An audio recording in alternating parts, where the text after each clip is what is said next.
all of your valuable time and our schedule for this room this evening. I'd like to welcome you all this evening to another meeting of our Zoning and Subdivision Update Advisory Group. And I'm here, my name's John Engen, I work for the city. I'm here in no small part to thank you for your continuing efforts in guiding this process, which I know has been lengthy and continues to be complex. The beauty of what appears to be happening here, however, is that we're getting lots of issues on the table. We're having, I think, lots of meaningful discussions, and I think we're going to come up with an update that reflects the community's interests. The thing that I would encourage you to do is, if there are issues or questions or concerns or gripes or heartburn that you have, let's make sure that those issues are out on the table so that we can discuss them and build consensus around them. This is a document that's been 30 years in the making. It's caused considerable consternation. Our lack of a cohesive document has caused considerable consternation in the community for a long time, and you working together with the larger community and our staff really have an opportunity to fix that, and I think that's a fantastic thing. So with that, I'm happy to introduce this evening once again Kirk Bishop, who has been again helping steer the ship along with lots of others, and he can proceed with your program this evening. So thank you again. Appreciate all your hard work and your sincere interest in accomplishing something for the community. Thank you, Mayor, and let me again add my thanks. It's good to see you all again tonight. I appreciate you showing up, and apologize for kind of an unusual time. Forces conspired to make this room available for an unusual kind of window of time tonight. We're going to need to be out of here by about 7:25, so I want to dispense with a lot of niceties and get underway. Before I do, though, Laval suggested, and I think it's a good idea, if we could take a quick spin around the room and you could tell me your name again, for the benefit of those who may not have met you or watching on television or in the audience tonight. So if I could start at my right again. My name's Kirk Bishop from the consulting team, Duncan Associates. I'm Catherine Shepard, with AAA Appraisers. I'm Judy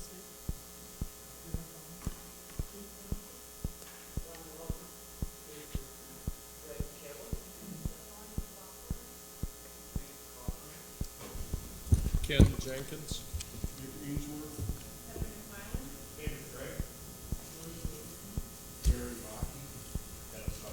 Great, thanks a lot.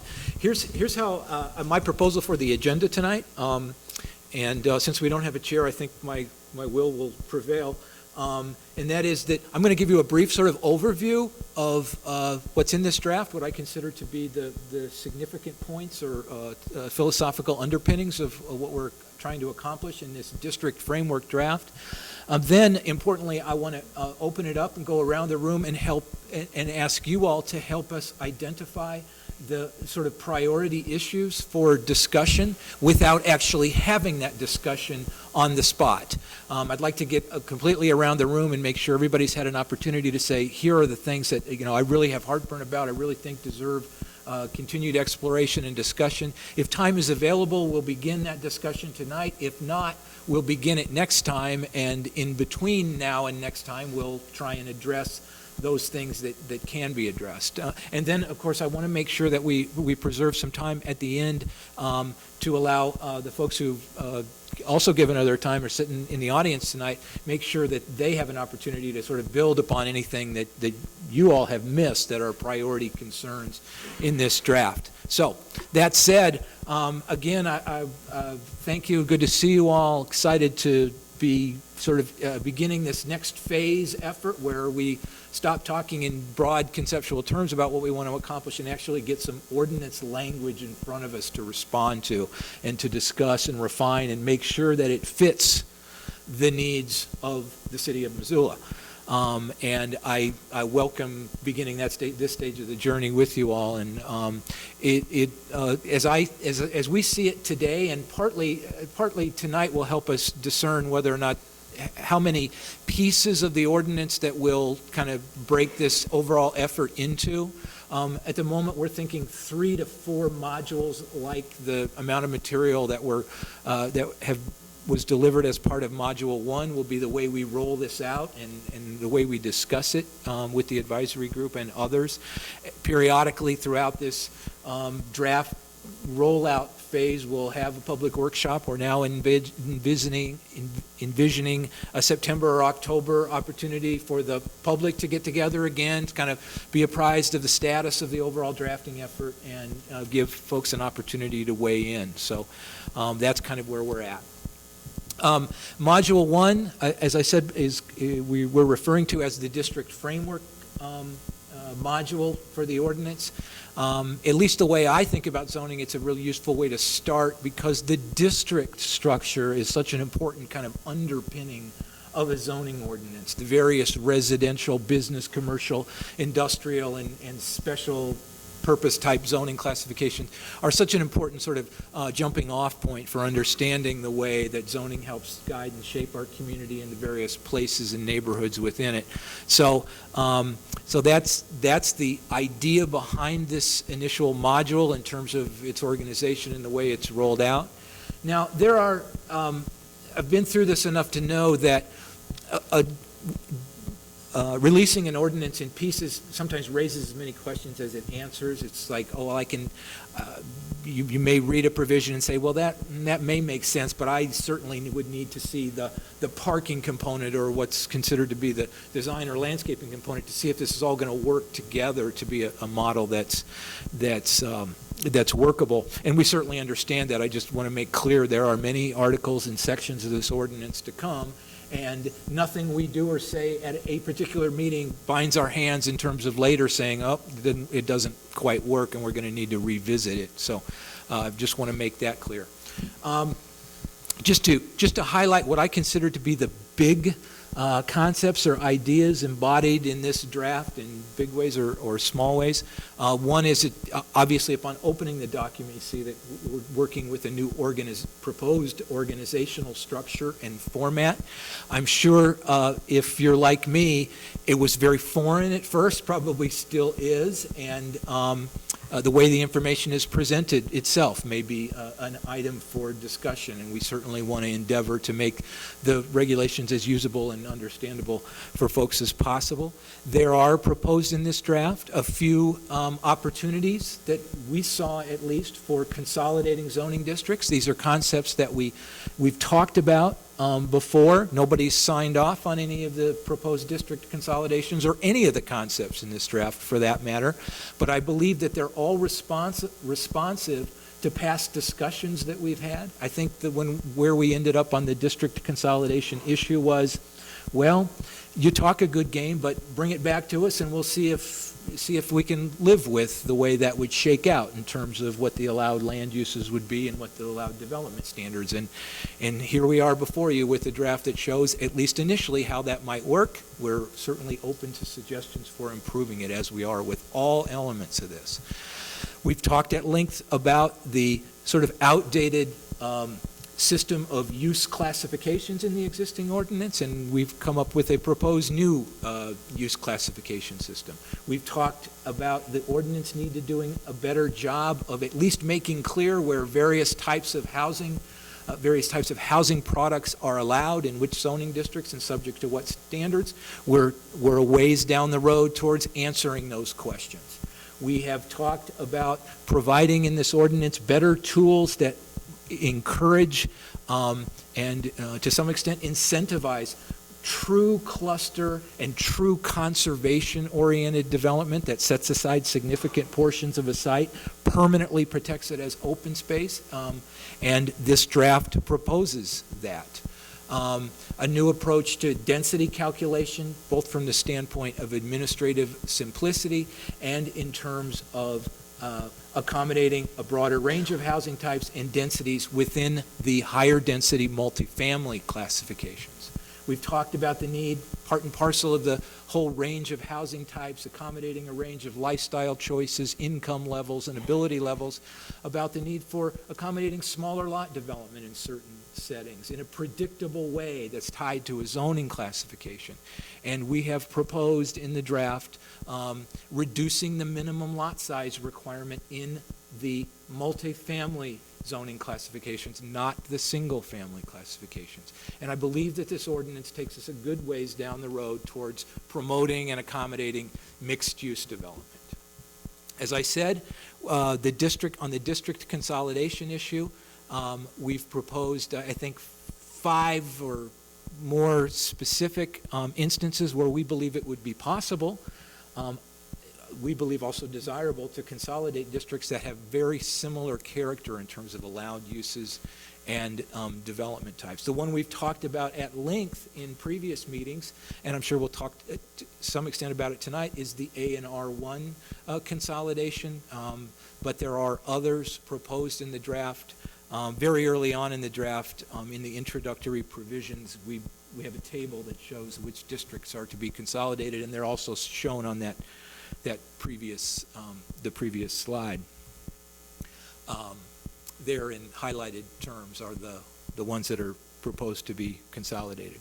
But just to kind of tell you how we came about reaching the conclusion that these were candidates for consolidation, it was merely a matter of looking at the standards that apply within those zoning districts, both in terms of the development standards, the height, the setback, and similar kinds of dimensional lot and building standards, and in terms of the range of allowed land use types. And where we found a good deal of commonality or similarity between those districts, we've proposed ways to consolidate them that we believe, at least we believe, won't be disruptive to existing development patterns, won't change the overall character of a neighborhood, but that's for you to opine on, not us to sell to you. So we'll look forward to that discussion. These are just other examples of how we put things in tables, made comparisons, and came up with the ideas for consolidation.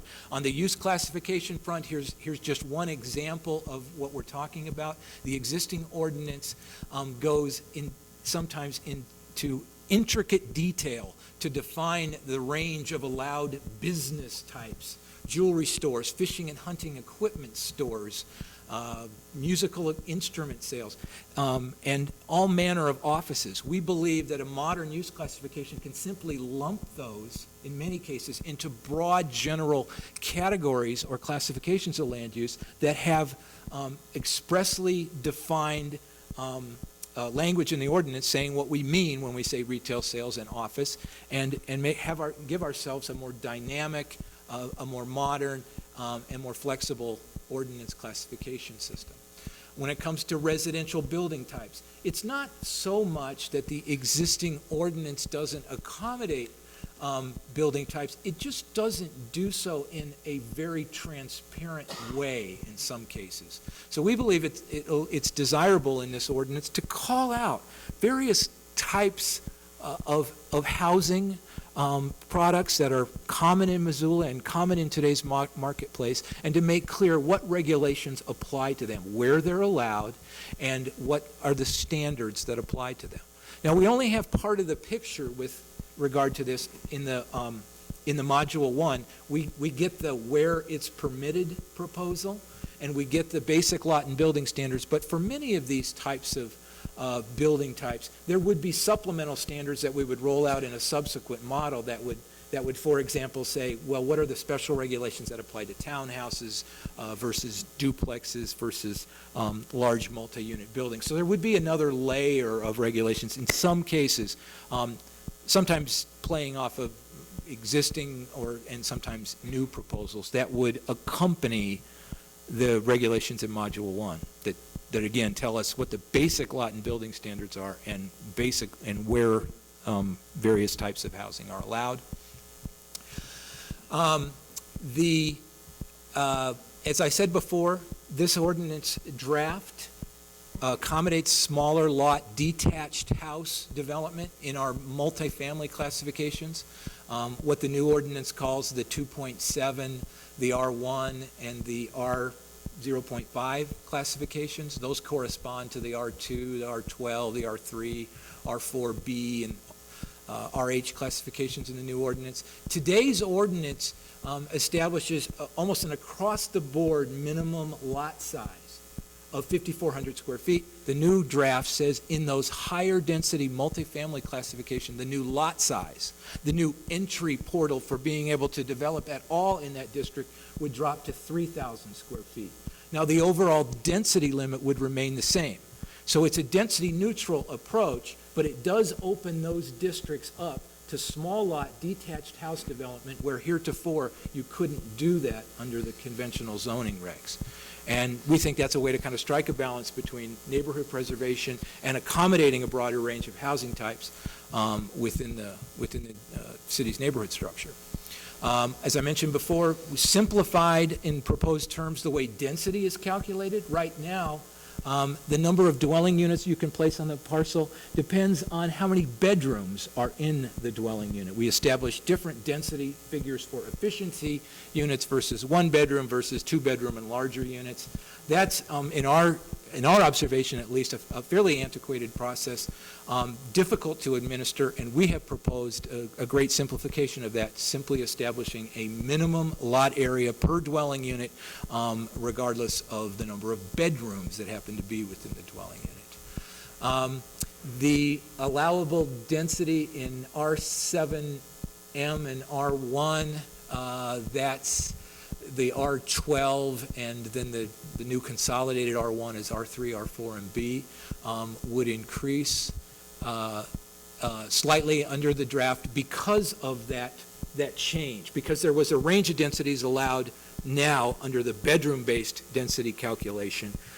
Once you apply this singular classification, it is possible to view that as an increase in density in those multi-units, but the real answer is, well, it depends. It depends on how many. If I was going to do all efficiency units before, then I'm not getting an increase in density, but if I was planning a mix of various sizes of units, you could view that, and I just want to, it's full disclosure, that can be viewed as an allowable increase in density in those multifamily districts.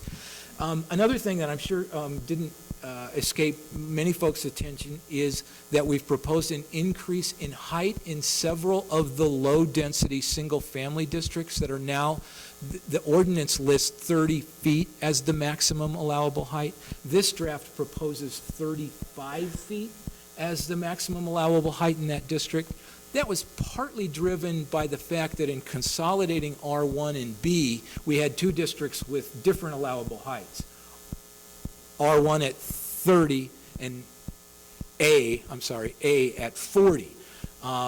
So it wasn't merely a matter of splitting the difference. It was really kind of reflecting on what we view as typical practices in the modern world of zoning and regulation, modern sort of floor-to-ceiling heights and floor plates and standard construction specifications, and so we viewed 35 feet as typical. You'll tell us about whether it fits the community, and moreover, it may be wise to not reach an ultimate conclusion on that until we see actually how we're going to measure building height under today's zoning ordinance, because otherwise this is simply an abstraction. This 5 feet is an oversimplification of what that actually means. I mentioned that the ordinance attempts to encourage true cluster and true conservation subdivision designs or development designs.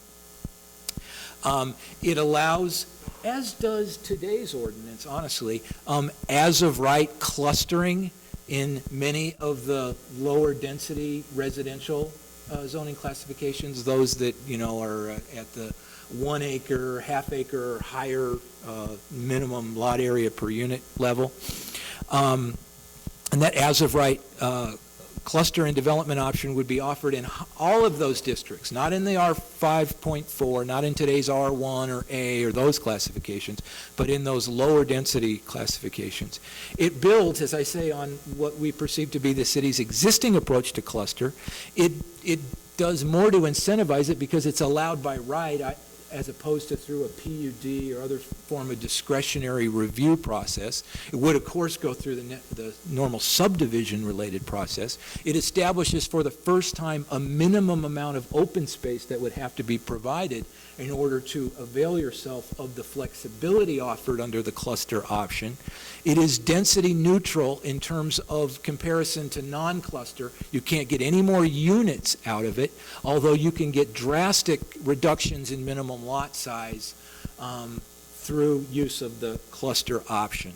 No minimum lot area, essentially, and reduced setbacks when compared to the conventional option. Now, the conservation development option is a kind of third option. We have the conventional, which is sort of by the book, minimum lot size, minimum lot area. We got the open space, provide 30% open space and avail yourself of a great deal of flexibility. Then we have the most aggressive form of sort of cluster, and that we call the conservation development option. This option offers an incentive by way of an increase in the number of dwelling units you can place on the parcel. But the requirement, the entry point is high.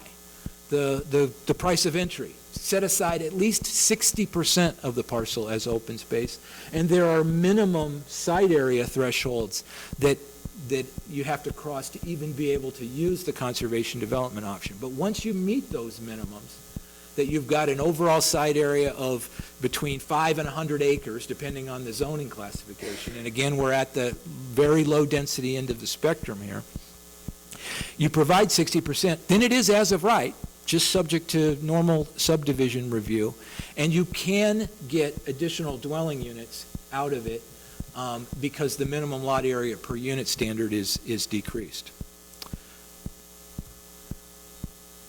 The business and commercial classifications, again, we've found some opportunities, at least in our mind, for consolidation and rationalization of what is sometimes a kind of confusing array of districts.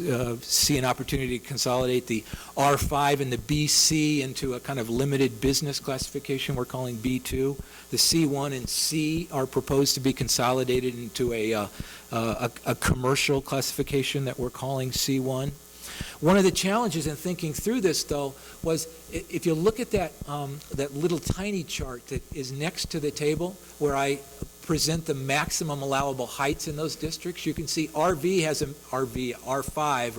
has a maximum height of 30 feet. BC has a maximum allowable height of 45 feet. That's under today's ordinance. So we think, well, how are we going to combine those? And how are we going to combine an existing C1 with the maximum building height, of 30 feet, with a C classification that allows buildings up to 125 feet in height under today's ordinance? And that is one of the reasons that we've come up with a concept that I'm sure had you all scratching your head when you read the business and commercial chapter, and that is this idea of an intensity designator. So that property that is consolidated into a B2 classification would not only get the B2, the initial alphanumeric symbol, but it'd also get an intensity designator. An intensity designator of 1 would allow, for example, a maximum building height of 40 feet, -2, 50 feet, -3, 65 feet. And it's a way, I kind of think of it as a way to unbundle the regulations that come in zoning. If you think about it, zoning has historically kind of worked at the use and function level.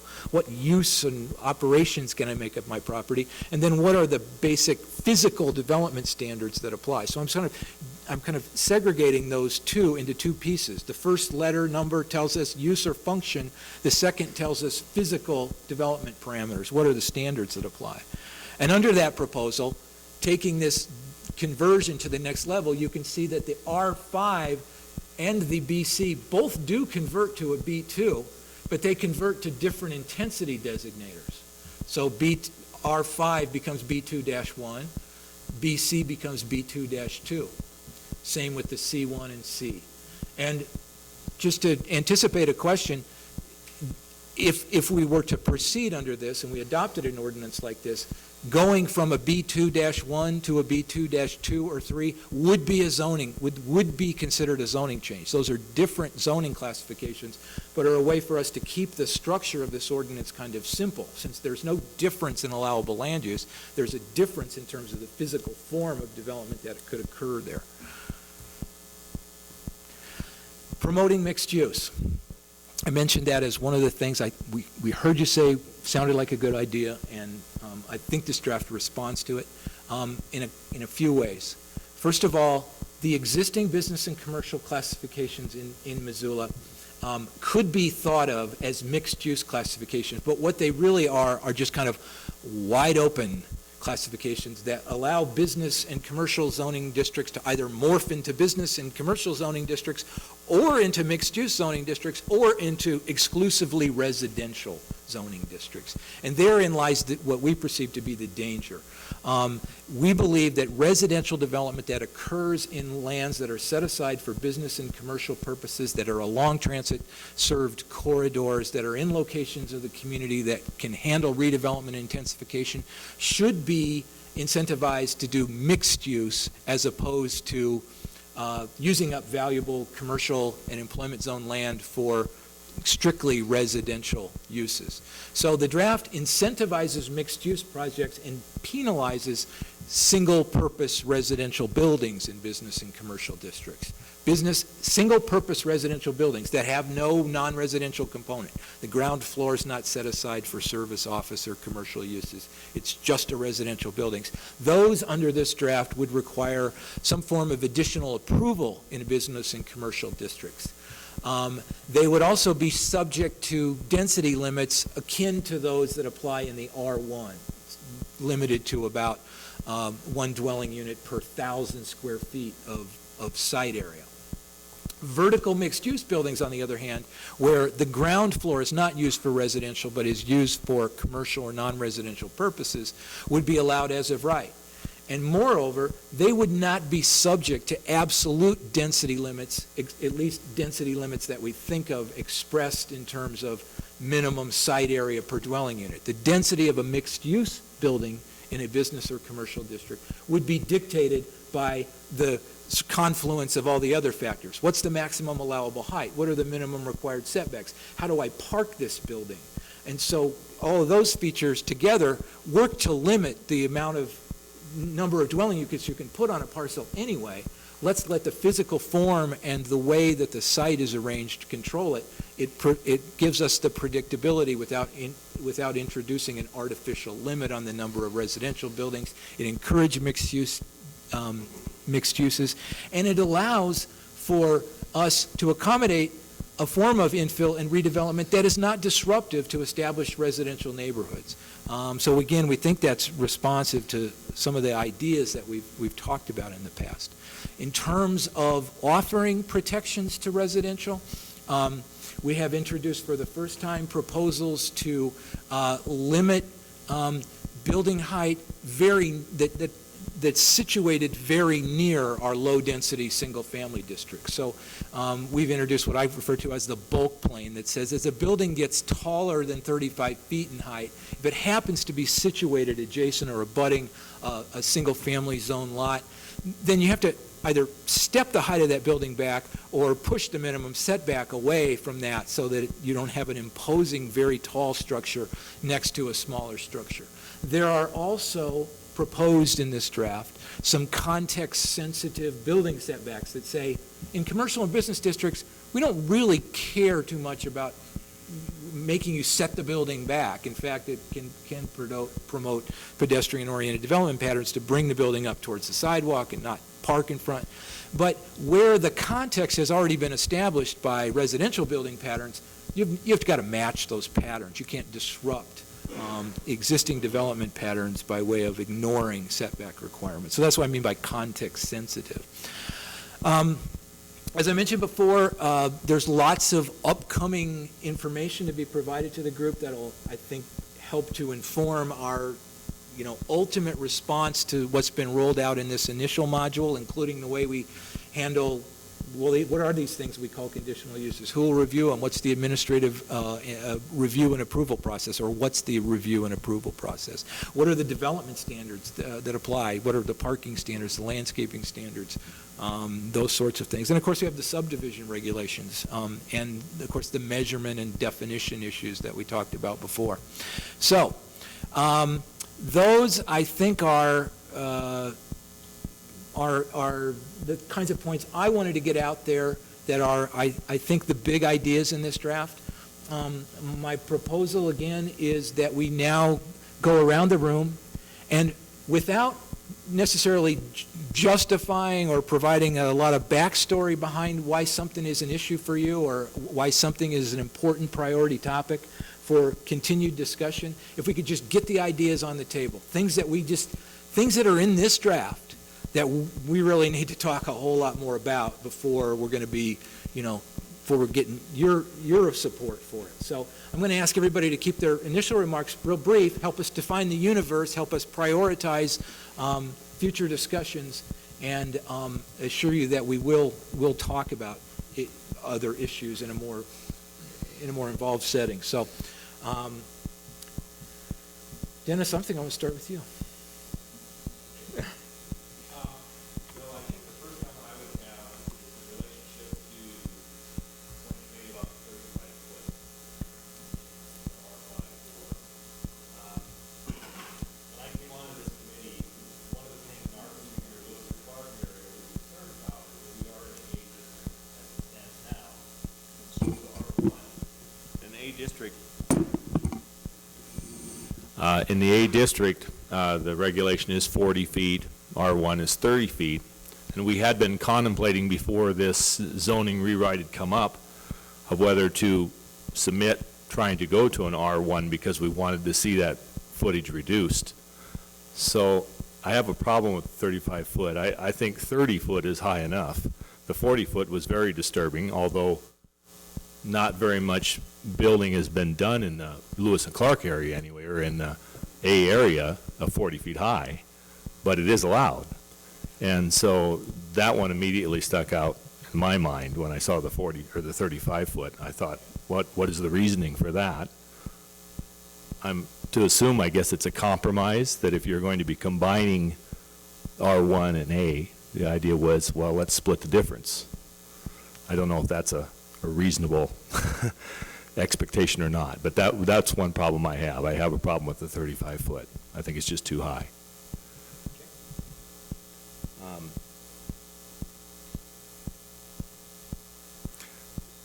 I'm a little unclear in some of the reading about zero side setbacks. From the diagramming and the sorts, and not so much for the reading, but I see where it would be possibly allowed where you would have zero setbacks, at least on one lot line, and maybe push that to allow more footage on the other lot line. But is there any restriction as to whether you could build up to zero lot line on both sides? In the reading and interpretation of it, would that possibly be allowed? Is that something that we're maybe not seeing and not addressing? Is that in doing the zero lot line setback, whether it could be actually done on both sides to where you would literally have houses right on top of each other right down the block. Okay. So those are two major in Good. short. Good. Well, it would be easy to dispense with at least one of those, but I've resolved to not get into a discussion of them at this point. So let's proceed. Very good. Thank you.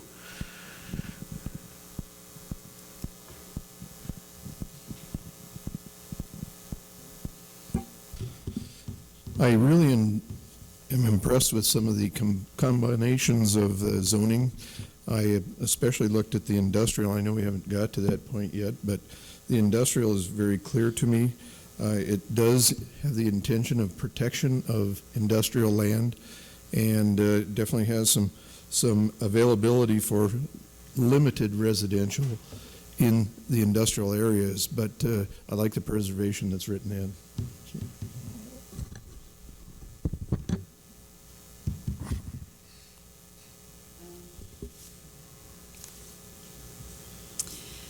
I think One of the things I would want to have more discussion on is having these,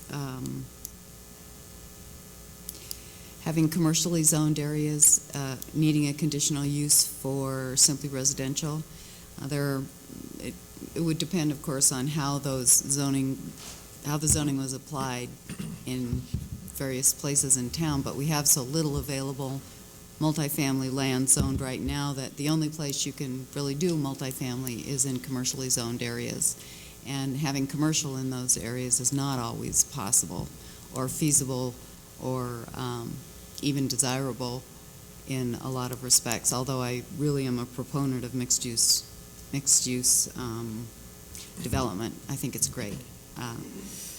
And then I also am just not clear on the small lot developments. I know that the cluster development has been reserved for the larger, minimum 10,000 square foot per unit areas, and I would like to see some opportunity for maybe it's not something called cluster development, but some opportunity for clustering houses on smaller lots so that you can preserve more open space for common areas.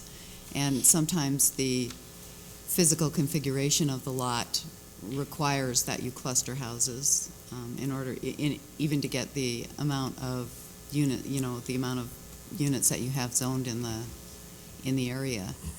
For example, if you have a slope on your property and 20 lots, you might need to cluster some of those so that you can take advantage of the lots while not having to build up on the slope.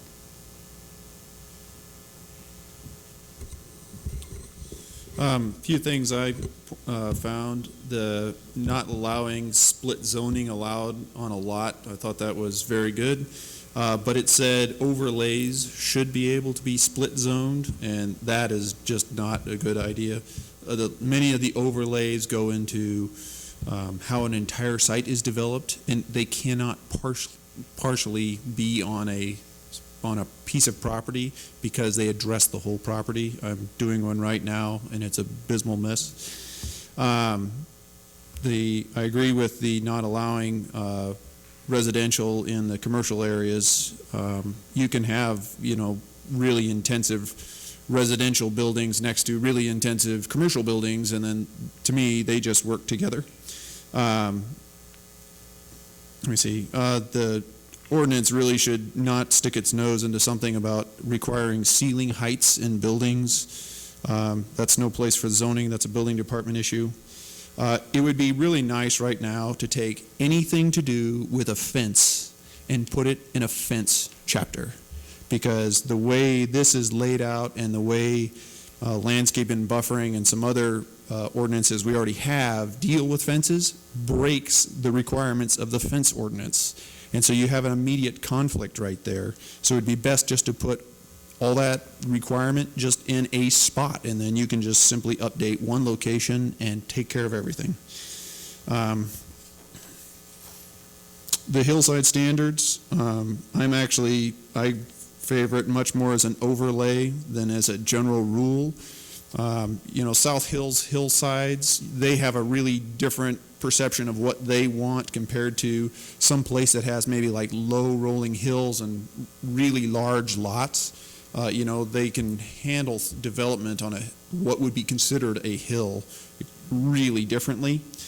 I think in the cluster conservation, I thought overall it was really good, but I think the adjoining density of the zoning zones right next to them would somehow have to tie into it, so that if you preserve, say, the butte on the south side of Missoula, you wouldn't end up with a super high density development packed into something that's really spread out. It has to somehow address, the setbacks of its next door neighbor with it.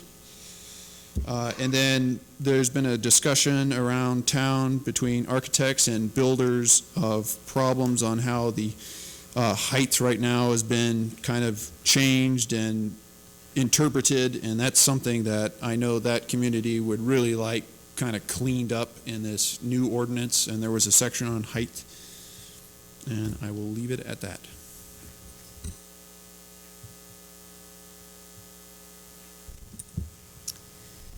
I would start out by saying I really do appreciate the emphasis on the cluster and conservation development concepts. I think that's a great start, especially on the large land parcels. I would echo what Lori said about how we can talk about maybe it's not cluster development, but it's doing smaller lot developments on some of the smaller scale residential sites. And just to keep it simple, I don't know what the tools are, but I didn't really read, as I was reading through the document, where we would be discussing some zoning tools that may help enhance or encourage the development of affordable housing. And I'm not going to suggest any tools at this point, but I just want to be able to keep the conversation going around that and make sure that it shows up, somewhere in the framework. And I'm not sure if it's module 1 or later modules where we discuss that. And I think that from a designer perspective, I think the heights and the measurements, being really clear on graphics and quantifying, as David suggested, would be really critical for design professionals and contractors to be able to follow in the document. And I like to start with the graphics, but there should be more in there.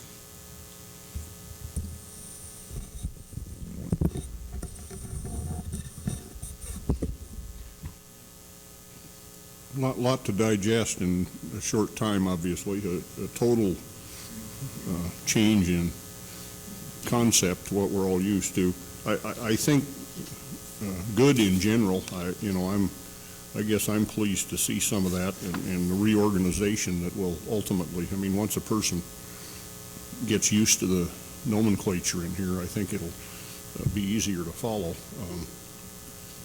I'm being retired. I'm not going to have to follow it, I hope, but I may. You never know. But after years of wrestling through what we have and trying to follow it and figure out what you're doing and what you can do in one zone and can't do in another zone, this is a refreshing look at that. A couple of little nitpicky questions, I guess. I'm curious. The residential density designations, the R200, R8. 80 are reflective of the square footage, except the R2.7, and the square footage is 3,000. I'm curious why that, and I don't know, of course, so I don't know where the why 2.7. To me, to follow the line of thinking that follows through all the rest of them, if that was an R3, to me it would make more sense than 2. Of course, 2.7 is 2,700 square feet. Maybe that's... The 2.7 refers to 2,700 square feet per dwelling unit is the actual density control in that district. The minimum lot size in order to develop in the district is 3,000 feet. Okay. So those numbers in the nomenclature refer to the density limit, minimum lot area per dwelling unit, as opposed to the minimum lot size. I missed that. Okay. It makes sense now. Good question.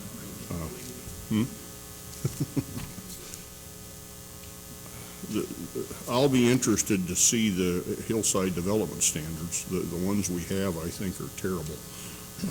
Very difficult to deal with, particularly when you get into variations like were mentioned earlier. They may work well on a steep hillside or a relatively steep hillside, but they don't. And the way they're written, small changes in elevation can put you in a hillside situation when you're really not a hillside. They're designed to be on a hillside. Of course, I don't personally believe that slopes over 25% are unbuildable, and I think that Missoula and areas like Missoula are on a collision course with don't develop the agricultural land, don't develop the hillsides. We're going to have to develop somewhere because we're going to grow, and there's certainly slopes that shouldn't be built on, but a 25% slope is not an unbuildable slope, and somewhere I believe, after having been in the business here for 40 years, I think the 25% slope started out being you can't put a septic system on a slope over 25%, and it's over time got I don't know how it got where it got, but now it's when you can't put a building on one. And like just verboten. And I think that's a mistake, and I'd like to see, though, when we get to that, I'd like to see that changed. I'll stop at that, thanks.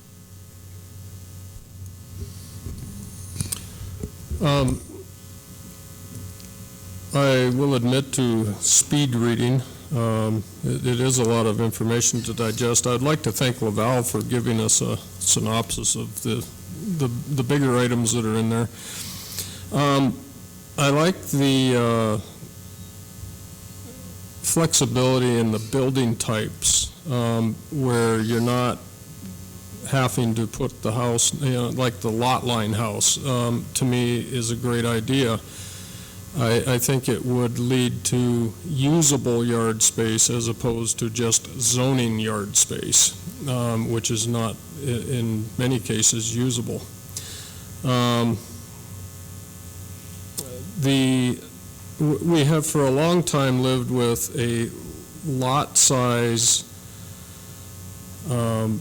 and density that were in conflict with each other in each zone. And while this doesn't solve that problem, it brings them closer together to where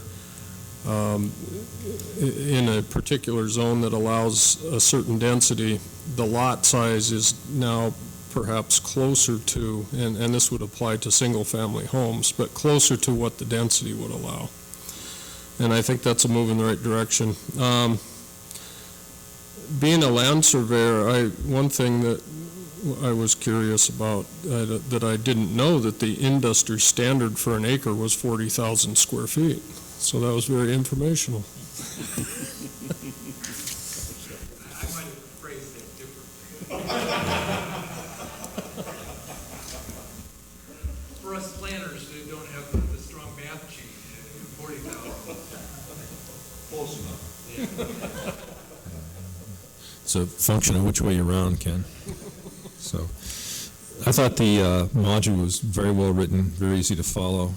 There's some things as I work through examples relative to the regulations that I have questions about.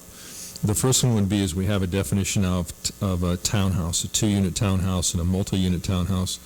But we also have 2-unit house and multi-unit house, and looking at the difference between those to see if it's just based on ownership or whether it has to do with lot lines. I have to do a little more looking at that, Kurt. Thank you. And then now, I think design-wise, the community enjoys in RLD4, which is now the R10 zones, relief from the minimum lot size when you go through subdivision review, which allows for pretty good design. I notice in the new regulations that's only offered under the cluster design or the conservation design, which requires 30% to 60% open space. So I have to look at that also to see if it's functional, because I think that flexibility when you're looking at quarter-acre tracts or suburban type tracts to reduce the lot size through good design of subdivision is really important. On the mixed use, I like the incentives for the mixed use section. I'm worried because most really good developments that include a commercial component or a mixed use component, that fills up last. And I'm concerned about whether we need to have some kind of a temporary occupancy on the ground floor that meets a current market that being converted to a later market. I've looked at the protecting residential step backs, but I haven't come to a conclusion on that yet. But I am concerned about the partial zoning on a lot, because more and more as the ability to own a home moves away from folks, we start to see development on lots, especially with the use of condominiums, where you may have commercial condominiums and separate from that residential condominiums, and you may have 2 different zoning districts on a single parcel. I haven't seen the overlay districts yet, but other concerns for that would be if we keep the CLB, the commercial liquor overlay, would rezone an entire 4-acre parcel with a CLB so we don't split it with a lot line. The same thing with commercial gas, maybe those go away. But I can definitely see places where a single parcel might have multiple zoning districts. Thank you. I apologize for being late. It's a busy time of year. I'd like to echo what a lot of people have said. The reorganization, the structural portion of it makes a lot of sense. I also found it easy to read and follow. I'd like to see this concept of a neighborhood conservation district better defined. I'm curious how that relates to the historic overlay district. As I've said in the past, the word overlay scares me. But once again, and I'll follow how you're defining overlay a little more as we go through, and I think you've defined it a little better than we have in the past. I think overlays have been used in the past here to kind of undermine the zoning, and these seem to make a little more sense. The lot line houses, I've always thought of setbacks as a way to separate structures from their neighbors. I don't know how this would be applied, and once again, this might have been talked about before I came here, so I apologize if I'm repeating something, but I like the concept of setbacks for separation, and I'm wondering if this lot line house concept will lead to a little more crowding than what people who live in the neighborhoods might be used to. Once again, I'm speaking as just a resident, not as a developer, so I can see how the developers like the flexibility. I don't know if the residents would like the crowding that might come from it. And just as a suggestion, I thought it might be a good idea to make that lot line house a conditional use, so that at least there's a hearing. And I know the developers won't like that because that's an added expense.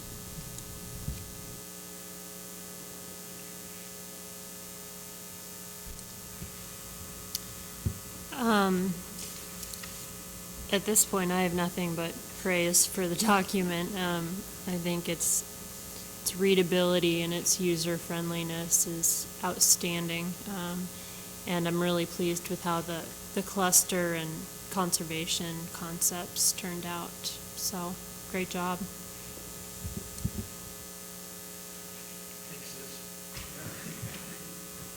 I also applaud the legibility. It's exciting new format that I think is going to work well.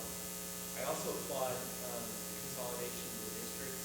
I think that's a step in the right direction. I would suggest that maybe we could go even a bit further. I understand the issues related to that, but I see districts in neighborhoods that are adjoining that I cannot discern any kind of design differences in those neighborhoods yet. Zoning districts are different for those. I also am concerned about the mixed-use requirements and affordable housing, its impacts on affordable housing.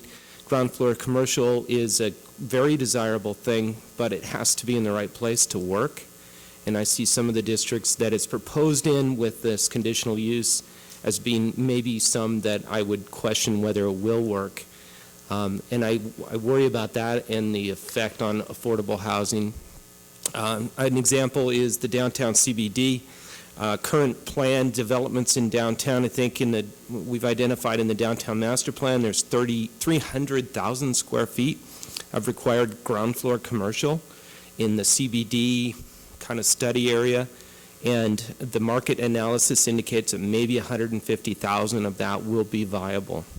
And so for us to require ground floor commercial and require conditional uses when the market won't sustain it just drives us to have vacant ground floors. So that kind of gets to Nick's point about allowing transitional use as the densities develop, there is some occupancy there. I also am concerned that when you have ground floor commercial, that the rent subsidy is really driven by the residential above or the office use above, and that because they're subsidizing the rent of the ground floor commercial, then those units can no longer be affordable. They have to be at market or above, and so again, a disincentive for affordable housing. So.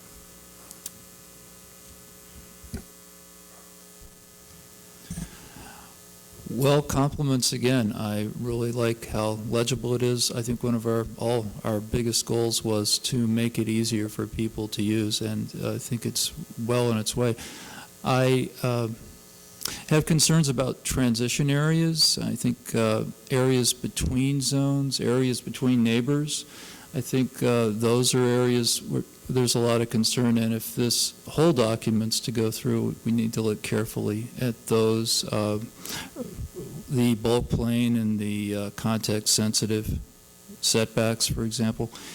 And I, of course, like Heather, started the affordable housing discussion, and I would really want us to continue that. It came on kind of late in our suggestions earlier, and I think it may be that there's nothing you can do with this document to promote affordable housing directly, but I do compliment you all for trying to find a good way to increase density and also to make that livability issue important and to keep our neighborhoods sound and to keep Missoula the way that we've gotten used to it being, at the same time being ready for the future. So, thank you. Brian Walter. Got a few items here. On casinos, I don't see casinos listed anywhere on that use in commercial, any of the commercial zones. I do see that nightclubs are as a permitted use in several of those commercial zones. A little background in that, well, a number of people, including myself, believe that we're getting to be a pretty seedy community with the proliferation of casinos everywhere. And in fact, our community forum made a recommendation about a year ago that the zones where casinos would be permitted should be defined, and somehow that died on the vine in committees, I guess, or never got addressed, maybe because of lobbying from the tavern owners, I don't know. But anyway, I think to have a nightclub, and I think another classification you have in there is liquor stores, and as a group with selling things, that I think we need to look at that a lot closer, because you talk about CLB overlays as being an overlay to be discussed later, but when you're putting these things in as a permitted use in the base classification, there seems to be a conflict there. The next thing I have is on the lot line houses. I think that's going to wreak havoc. It's going to be a very serious imposition on existing homeowners if you allow somebody to build along blocks out light. I think that idea should be squelched, personally, right in the beginning. Another thing is about another things you have in there on certain permitted uses like gas stations. You know, that would say that anybody on any lot in that area could build a gas station without having to go and get a CG overlay. You can only accommodate so many gas stations before you have a congestion problem. I mean, I know of one exhibit interest in my neighborhood where we can't take any more gas stations because of traffic congestion already. I think you ought to look at that. I mean, there's this paragraph under interpretation that I think needs to be clarified, where it seems to be giving a tremendous amount of authority to the office of manager of office and planning and grants, which in effect, if I understand it right, he could place in any zone a given use as an interpretation. Now, maybe I don't understand the words. It's pretty unclear, really. Site and lot size calculations on these conservation and cluster zones needs to be more clearly explained.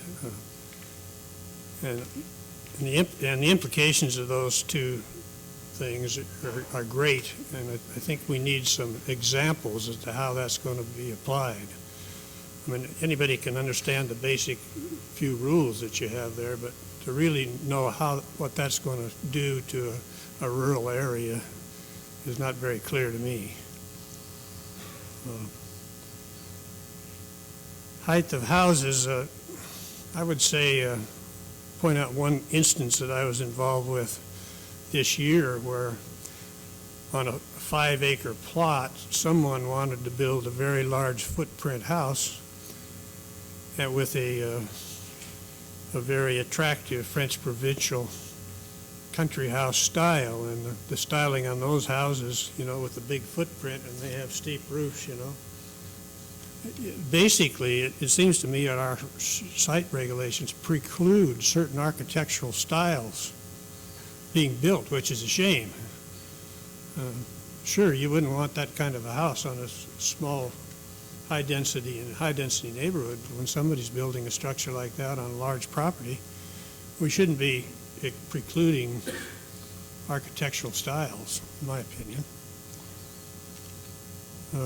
It's too bad that we have another R1 thing, and I understand that's because I guess that's for 1,000 square foot lot sizes. But when you read these things, it's very confusing. And everybody here for years has known what a R1 is and what it means. Now we got a different classification with the same nomenclature. So I don't know whether there's any way to fix that, but that's the only one that I know of your new nomenclature where it's being used again and for a different thing, see what I mean? I read a definition of a household in there,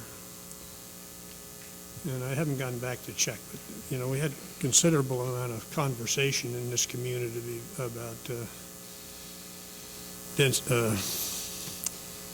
number of people could be in a house, and there used to be a definition of single-family houses, and then they changed that to I guess a household. But I think the intention was that they had to be eating together, but the way your definition says it, just as long as there's a common kitchen, that can be called a household. There's some difference in my opinion. Basically, I favor single-family houses. We can't call them that anymore, maybe, but we at least should try to keep them from going into multi-rental type things in a single household neighborhood. That's what I had.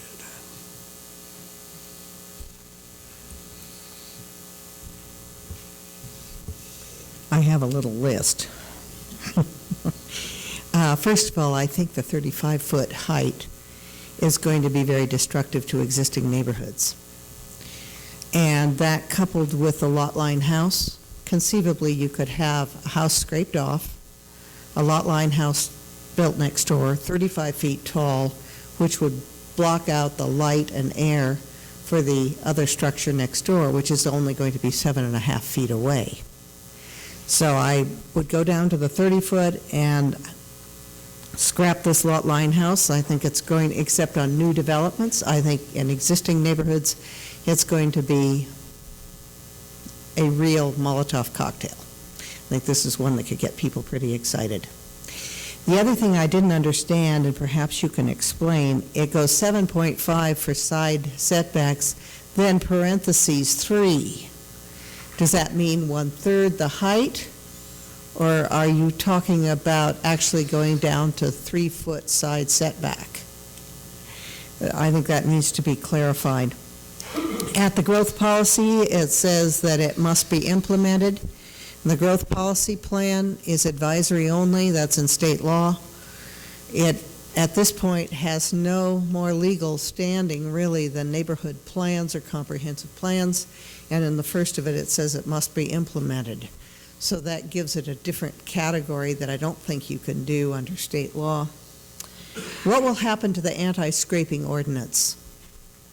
The anti-scraping ordinance is there to preserve neighborhoods from entrepreneurs coming in, knocking down an existing house and putting up a structure for which they'll get a lot more return.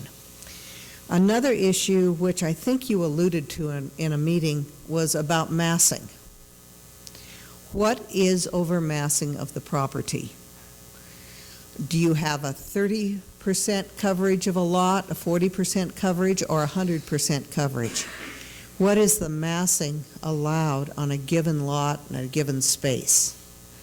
Because as much as you tout conservation areas and so on out in the larger parcels, there also is a need to protect the inner city from becoming paved over and a bunch of roof lines exuding a lot of heat. So I think we need to look at the anti-scraping ordinance along with massing. I am personally not in favor of McMansions crammed on lots, and yet that has become more and more prevalent. So I think that's an issue to deal with. On the chart, I'm going to make a suggestion while we're working on this, that you put the chart for each district, say on a separate section, in which you can say, this is what's allowed now, and this is what we're proposing. It is simply too hard to go through, find your existing designation, find the new designation, go find what was here, and then go back into the zoning book and find out what was. So a very clear delineation of what the differences will be in each given district will make the discussions far easier, and people can understand them much more clearly. As far as the clustering goes, we need to deal with the issue of condominiums. Since condominiums are not actually covered much in the law and they're kind of a fluid issue, what is the maximum density in some of these areas like RLD4 on up in size? What can you actually build, and how many units can you actually build, especially if you use something like condominiums, which are not defined very well and are extremely loosey-goosey as far as zoning is concerned. The height issue, back to that, if you have a 35-foot house, you can really have 3 stories. And I know you don't want to deal with stories, but 3 times 8 is 24, 2 feet for the foundation, 2 feet between each floor, and 5-foot pitch. You can do a 3-story house.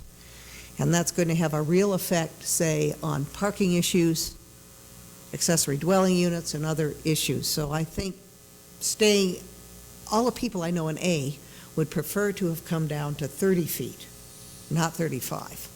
That is, in fact, there was a group that was working really hard to reduce the height from 40 down. And so that's where I am right now.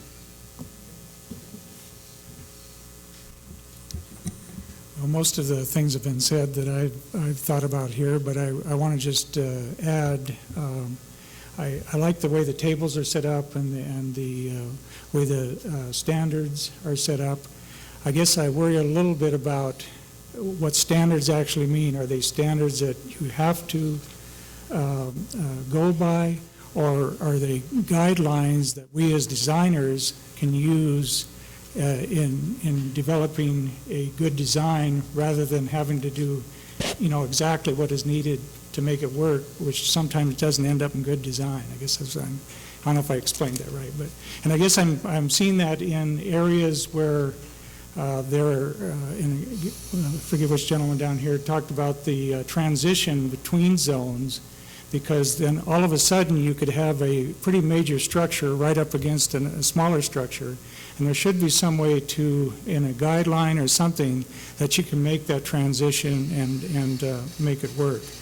I agree with a lot of things that you were saying about, as far as height and some of those areas, we really need to look at those and see, especially in those transition zones between neighborhoods and commercial areas.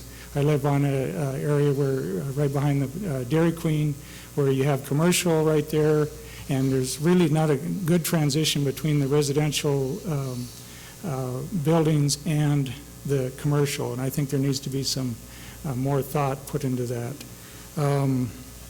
Overlays, which I guess as far as historic preservation or whatever those things might be, I think we've got to be careful that we don't limit. You can have an overlay, but I don't know, and maybe that's the wrong word, what you were saying over there. Maybe we should look at it more as something that will enhance what is already there. And I don't know if overlay is a good word. Maybe it's a guideline that allows you to do things that, or allows you to design things that work well with what's there, as well as what new structures could be put in that area. So I think we've got to be careful how we do that and how we look at those. Again, I think overlay is probably a a bad term. We need more guidelines and how you can enhance it as far as a design. So that's basically what I'm doing. Well, I guess it's hard to come up with too much new to say. I have a couple of things. First, I appreciate it as well, being able to read it fairly straightforwardly. My notes are filling little underlines and little questions and comments, but nothing. Oh, you're right. Here comes Joel to tell me that. There we go. Yeehaw. So I appreciated the readability, and a lot of the things I have are little small notes and question marks, and I was going to ask if I should just send those to you, or because I don't want to really bring them up necessarily right now.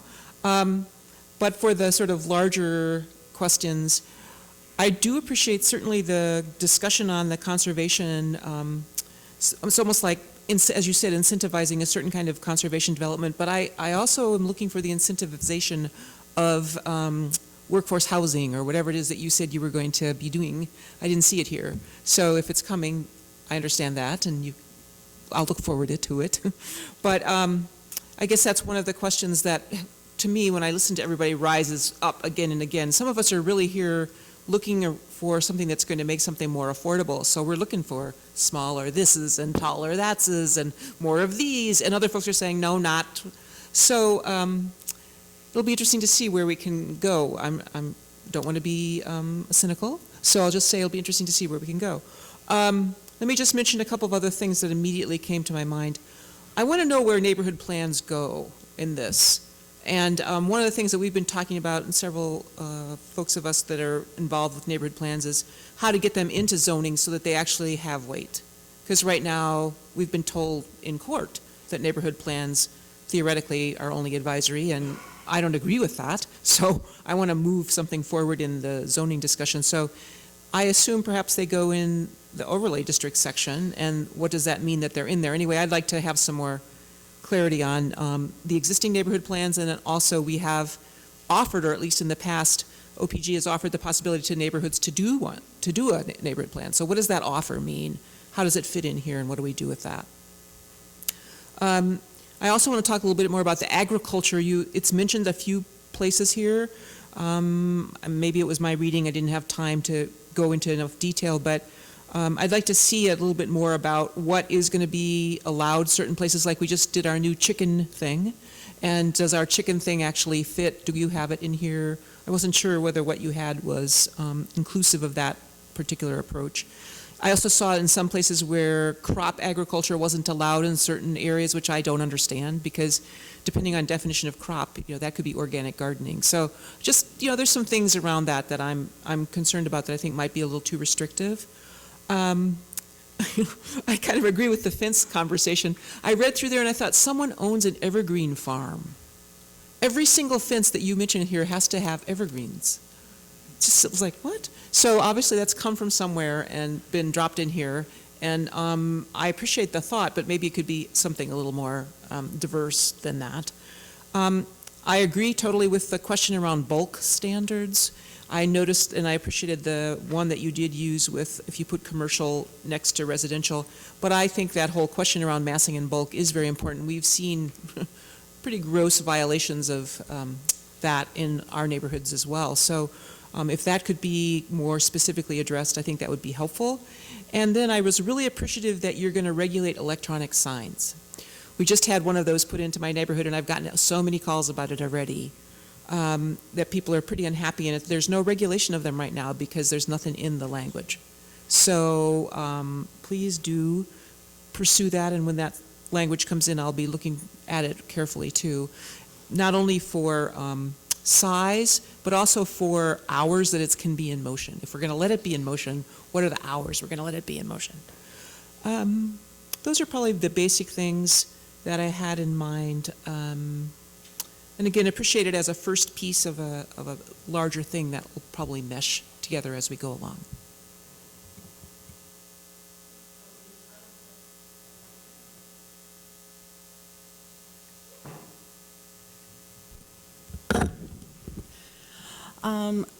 As everybody else has said, I want to say how terrific this format is. I didn't have a whole lot of time to go through the whole thing and read every word, but The short time that I did have, it was terrific to be able to pick it up and go through it and understand it, and it's clear and concise, and the tables are easy to understand. I'd also like to reinforce what's been said about the building height and building to the lot line in certain neighborhoods, especially building height. I can see where that could be a real problem in certain neighborhoods, ones where there might be views, ones where the various styles in a neighborhood would be a high building height would be totally out of place in certain neighborhoods. The other thing that I noticed when I was looking through here, it may already be relatively well defined, but looking at the various, especially in residential, the various types of requirements and things that are acceptable, there are conditional uses that may or may not be accepted in most of the zoning ordinances, the zoning types.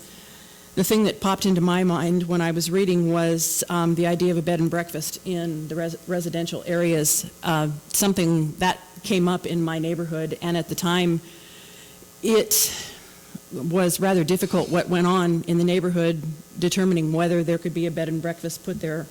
And it would be nice if it was as clear and concise as possible what the procedures are to determine what is a conditional use and what's acceptable. We also have a building in our neighborhood that is currently a school, but may be sold, may be changed to something else, and it would be nice if it was easy for the people in a neighborhood to know what they would have to do to keep something that they didn't want from going into a building like that.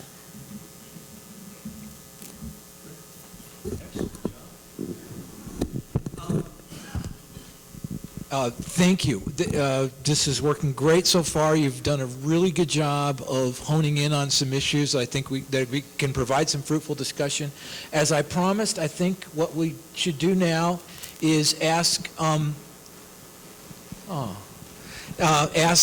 folks who are seated behind me and facing you if they have anything else that hasn't been identified as a fruitful discussion topic to again, follow the format, not an explanation, just an identification of issues you're hopeful that we'll discuss as a group. Go ahead. Thank you. The one concern I have, and it may be because I don't understand how density is calculated, but I was very disappointed to see such a drastic reduction in minimum lot size for the combined R1 and whatever it is, A, I guess. It's my personal observation that small houses on small lots are snapped up by investors. Ma and Pa don't buy those places. That's the effect that I've seen in my neighborhood. But I'll have other comments, but that was the one that stood out. Thank you. Thank you. Who else would like to add to the list? There we go. A lot of the things that I wanted to say, Lee Clemenson covered too, and so I really appreciate that. My neighborhood, I believe, is one where every individual, and I'm on a four houses per acre, every individual could put another house in their yard. And I can only imagine the chaos in my neighborhood if that happened, in terms of all of the dogs in people's yards barking all the time. We have plenty now. The parking on the street, there wouldn't be enough parking for everybody. We already have people in the neighborhood who have these households, whatever they are, that have 3 and 4 unrelated people, each with 1 or 2 vehicles. And so things are pretty busy in the neighborhood now. If we had twice the number of houses and twice the number of people and twice the number of cars, it would be a total change for the neighborhood. So that's sort of the drastic end of that, but certainly possible under these regulations.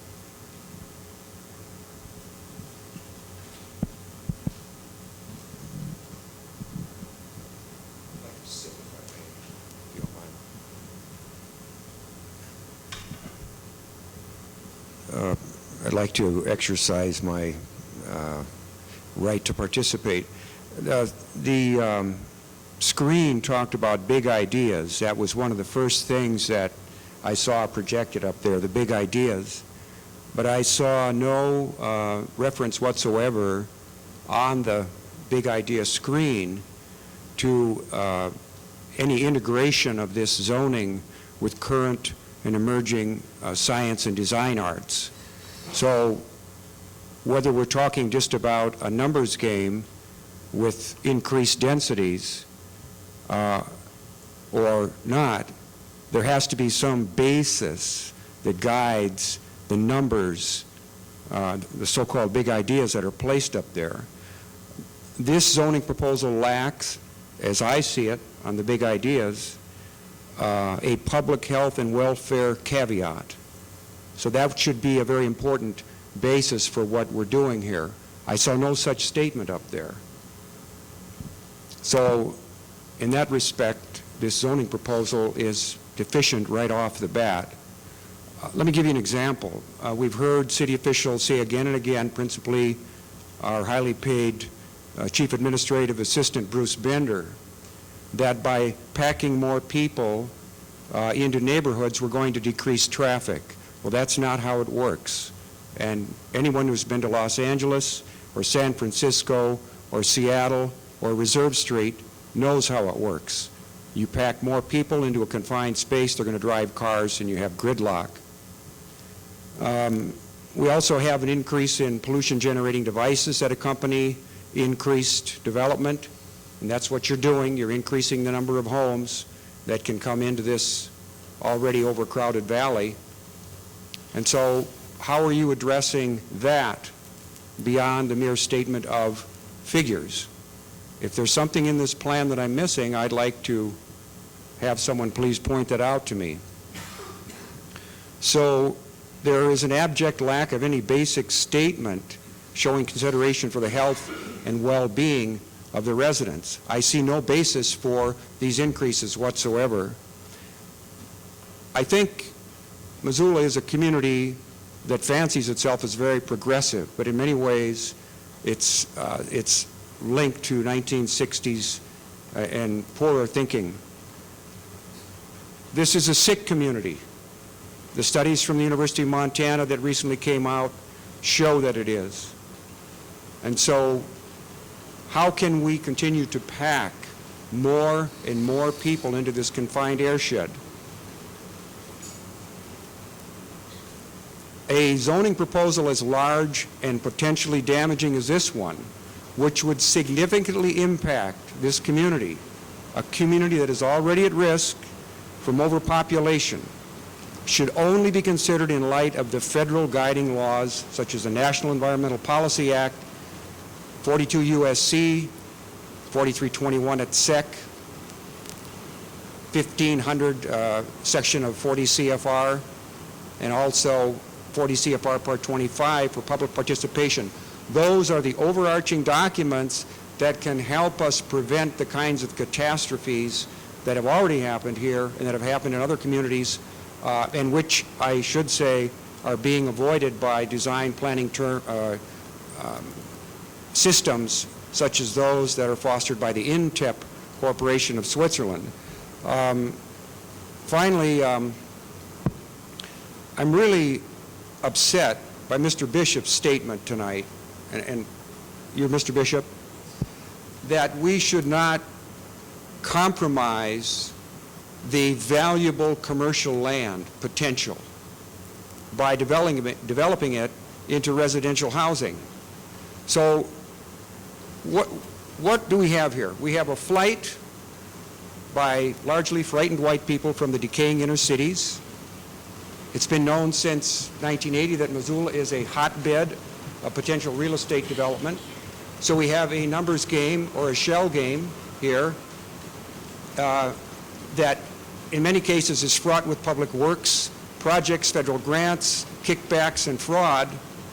I'm very concerned about these numbers, very concerned. That's all I have to say. Thank you. Is anyone else want to add to our universe of issues? I just want to make a comment about the height restriction. I think 35 foot is a better height. And if you drive around town and you look at some of the older housing, most of those are over 30 foot. And we love a lot of those older homes. And I think it affords better design for planners and architects and designers. Thank you. Thanks. Going once? Yeah, I agree. 35 feet sounds like a more reasonable number.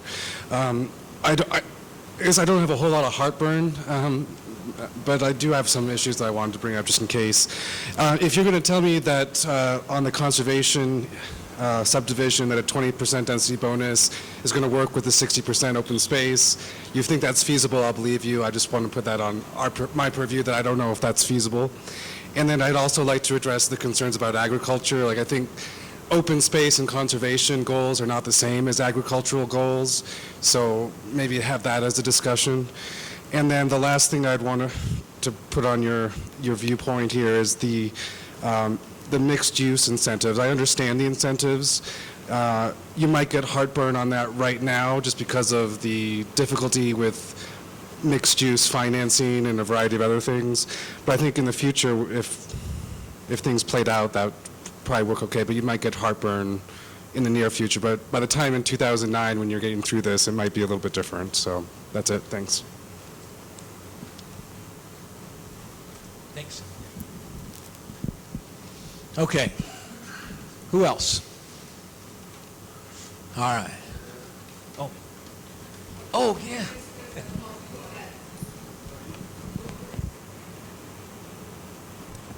I apologize, first of all, for arriving late. So I'm going to be very quick.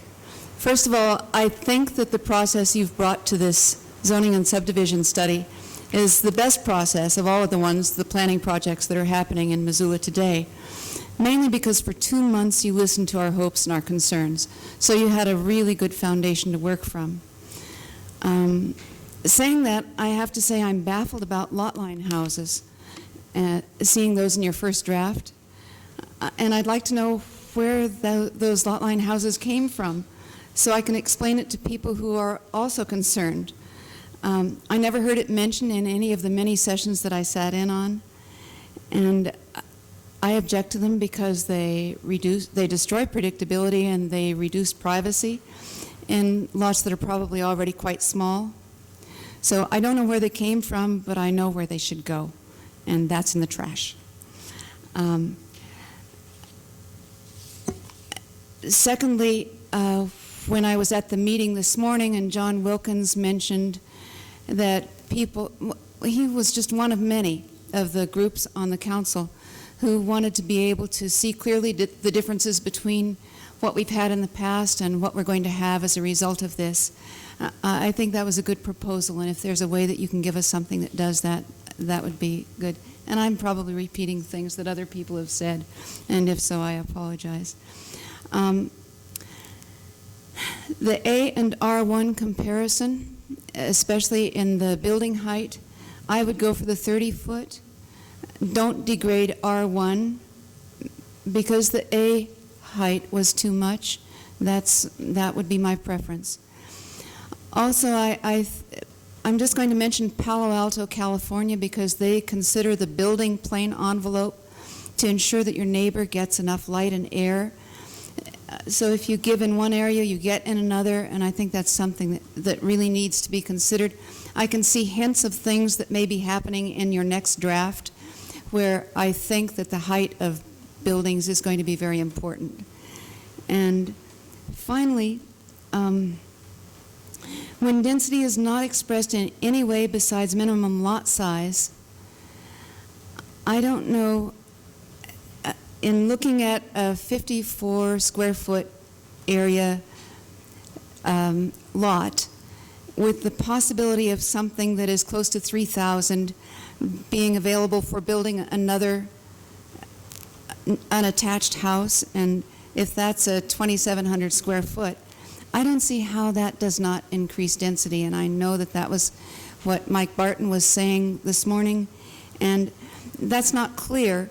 If that's really true, that's great, but it sounds bad, and it sounds like things we've been told in the past that we distrust. So that's got to be clarified. And that's all I have to say about that. Nice job overall, thanks. Thank you. Thank all of you. There's only one issue that I think is easy to dispense with, and that, Lee, was your question about what the 3 means next to 7.5. It is simply a reference to a footnote that makes clear that the setback in those instances is 7.5 feet or a third of the building height, whichever results in a greater setback, which is a carryover of an existing provision that would remain under this proposal. Okay? The rest of them are topics of great import, as evidenced by the fact that you brought them up. And in the time remaining, which is about 20 minutes, because we need to vacate this room by about 7:25 in order to make way for the zoning board, no? Okay, city board. But let's start right now talking about some of this stuff. Certainly. Most of the people, I think, most of the citizens of Missoula believe that this zoning is a cleaning up of the zoning. And that's actually been a comment that's hit the Missoulian a couple of times. I think the mayor said that, for one. I think it's really fair to the citizens of Missoula to let them know that this isn't a cleaning up of the zoning. This is really a change in the zoning. And I think people need to know that. I think there needs to be a whole lot more communication with citizens.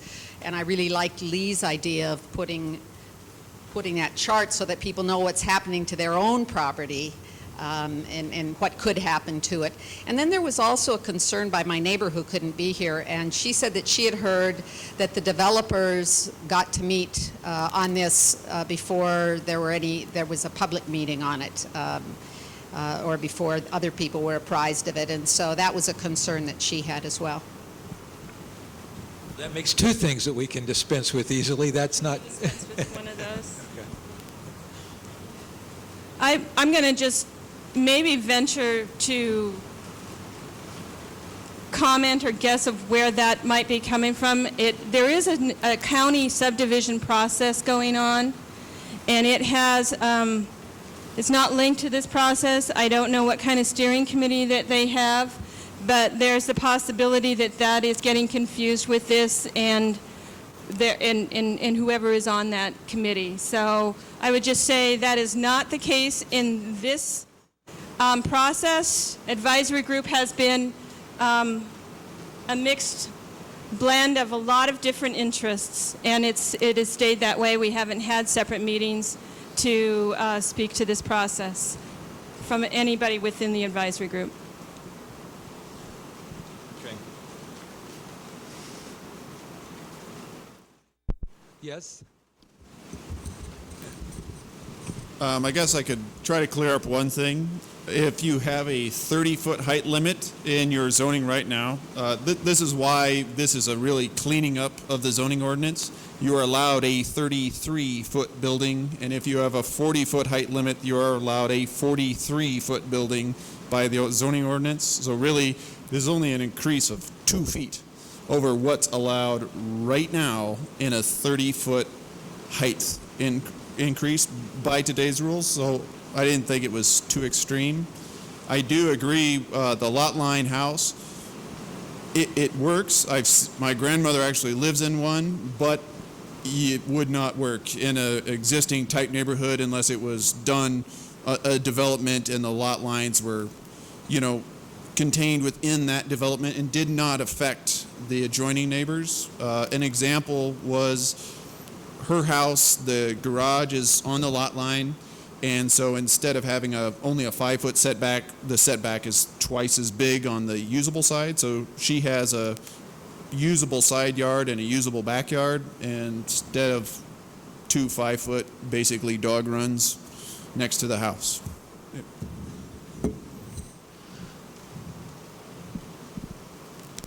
I'm going to take a minute to answer the one thing that I think we can talk about in 15 minutes of time that we have remaining.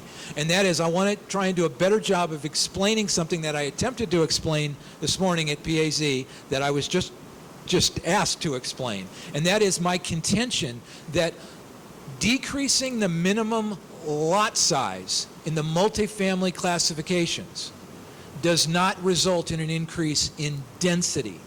And I've come up with an example. I tested it on Jen. She says I got it right, so I'm going to test it on you. And here's the way it goes. I have a parcel of land. It's 9,000 square feet in lot area.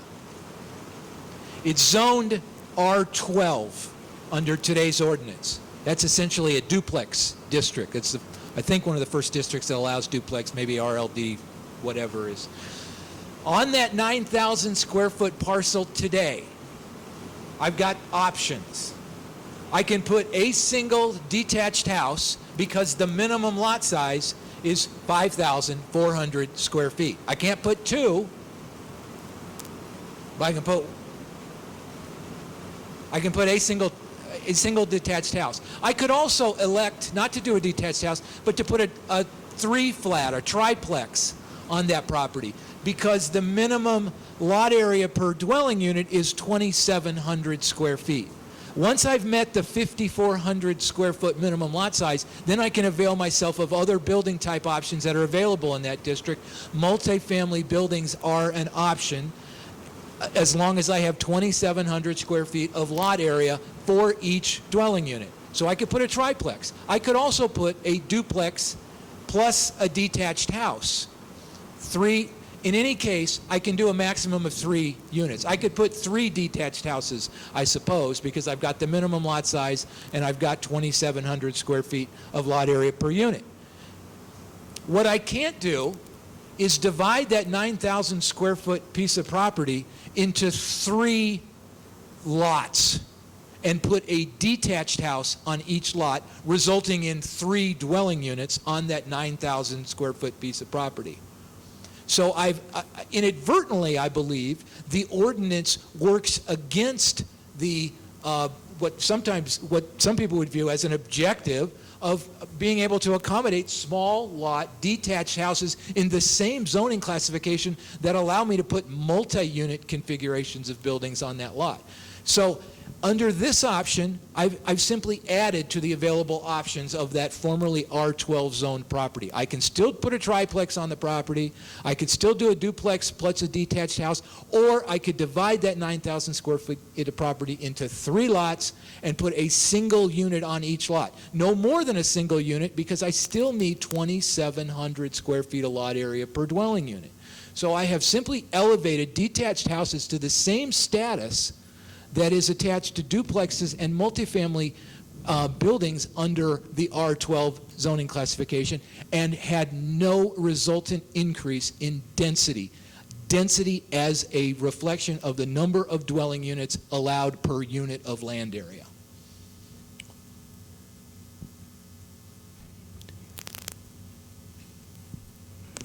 I'm sorry, I did make an error. You would not be able to do the duplex and the single-family house because you would still need 10.8 because it's a 5,400 per structure. But you could do the triplex or a single-family home. Or you could even do a duplex on its own, but you'd have to watch the number of structures.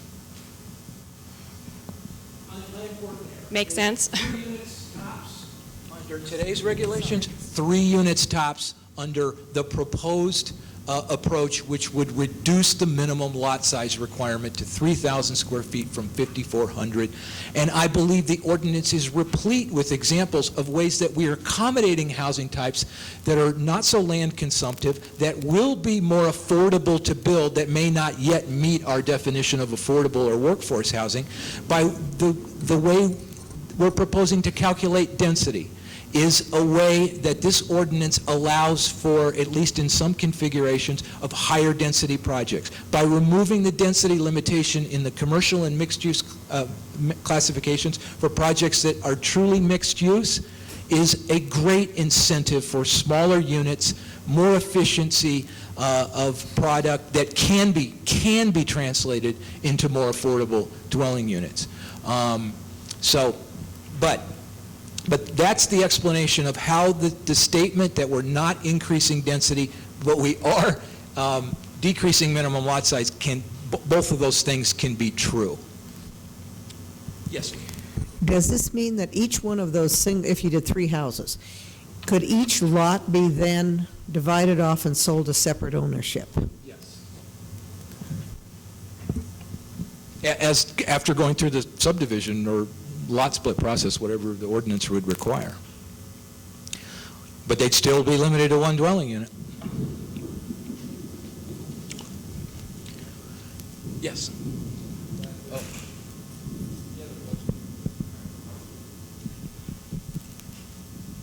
If in part we are not increasing density, and if in part we are, help me understand how 4 homes per acre on a chart showing 10 per acre is not an increase in density. I plead ignorance here, but help me understand that, please. It's right now, if you have 4 homes per acre zoning, and that can go to 10 homes per acre, that seems like an increase in density. Help me understand that, please. Actually, now that I understand the question, I can help you very quickly. The 10 refers not to the number of homes per acre, but to the amount of land area, 10,000 square feet per dwelling unit, or 4 per single acre. The 10 is not the density as expressed in terms of dwelling units per acre, but 10 times 1,000 being the minimum lot area per unit requirement that comes with that district. So those are now 8,000 square feet, is that correct? 4 per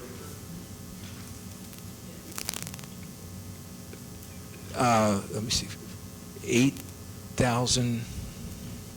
I'm not sure I follow that math. Hey, turn your mic on, Nick, and tell us.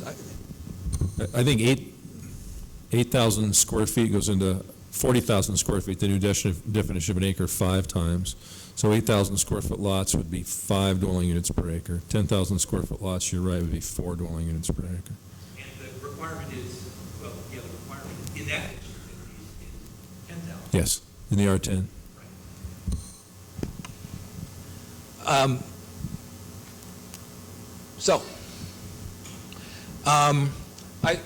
Let's go back and make sure.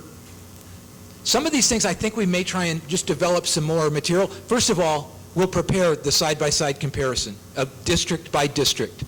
What are the standards proposed? What are the standards today, to give you sort of a more at a glance. We've got that information. What I was speaking to today was our inability to do that sort of line by line through every text, but certainly in terms of these district development standards, we can do that, and we will. So I have lot line houses, which, part of the answer here is the standards that attach to lot line houses come in Module 2, and I knew that was going to be awkward, and I apologize for it, but certainly let's discuss it now. I mean, at the future meeting. Residential height, obviously, it's in play, and any number of ways we can come down on this, but it is tied, very important point was made, to how we measure, because otherwise we're discussing or sometimes debating something that we don't even know how we measure it, and we need to know. The proposed controls on single-purpose residential buildings, standards for mixed-use buildings, obviously, several people mentioned it, split zoning, affordable housing, how does it play, what's in store for the future, or the range of residential building types, kind of tied to the lot line issue, the use issue, where gas stations lower, casino issues, that's something we can discuss. We're going to continue to discuss it probably throughout this process, but certainly I heard it said, so we're putting it on the list. Need to continue discussion of the cluster and conservation proposal. The whole transition and adjacency issue. What have we done so far? Should we do more? Should we do less? Does it work? Agreed. We got to talk about it. And the whole notion of agriculture. What are we doing to preserve agriculture, and how does it dovetail in with the issue of conservation and cluster subdivision design? I'm glad that you mentioned that as well. So, and I know there were other sort of technical issues. To me, they all kind of fit within some of these umbrella issue discussions. Go ahead, Brent. really quickly, I found the consolidation maps very helpful. Is there an opportunity to create more maps? For instance, when we're talking about the commercial zones, there would be a fold-out that shows the areas of town that applies to. So then instead of having to look at the entire zoning map with the myriad of, symbols on it, that we could sort of break that down into industrial, residential, and commercial, 3 maps, and then, that kind of dovetails with each section. That'd be very helpful, I think. Great. It sounds like that's something that, with OPG's help, we're going to be able to accommodate. Now, we're getting the hook, so we got to go. Laval, remind us when the next AG meeting is, the advisory group meeting. Yes. Okay. So we're going to be meeting again on August 14th from 7 to 9, back to a regular time, but it is a Thursday instead of a Wednesday. So that's 3 weeks away.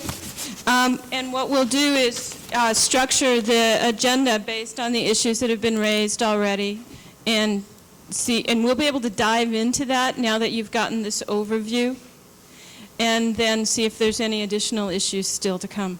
And at that one, we'll be able to talk more about next steps for future modules, too.